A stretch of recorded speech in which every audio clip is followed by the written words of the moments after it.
எத்தனை காலம் தான் ஏமாற்றுவார் இந்த நாட்டிலே. 5 வருட விடியாமாடல் அரசுக்கு முடிவு கட்டப்போகும் 2026ஆம் ஆண்டு தேர்தலில் வாக்களிப்பதற்கு முன்னர் திமுகவின் வாக்குறுதிகளை பொதுமக்கள் சிந்தித்து பார்க்க வேண்டும்.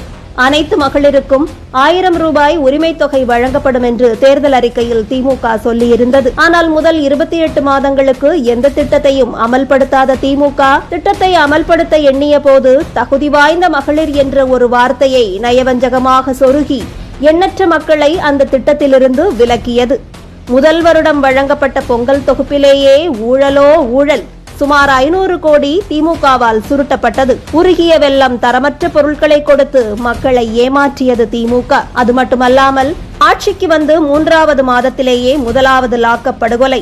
2021 ஆகஸ்ட் மாதம் இன்றைய மயிலாடுதுறை மாவட்டம் தண்டவன்குளம் கிராமத்தைச் சேர்ந்த சத்தியவணன் எனும் நபர் காவல்துறை விசாரணையின் போது மரணமடைந்தார். இவர் பட்டியலின சமூகத்தைச் சேர்ந்தவர் என்பதை தமிழக மக்கள் ஒருபோதும் மறந்துவிடக்கூடாது.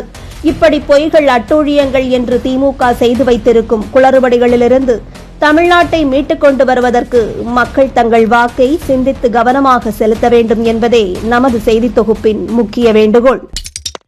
எத்தனை காலம் தான் ஏமாற்றுவார் இந்த நாட்டிலே.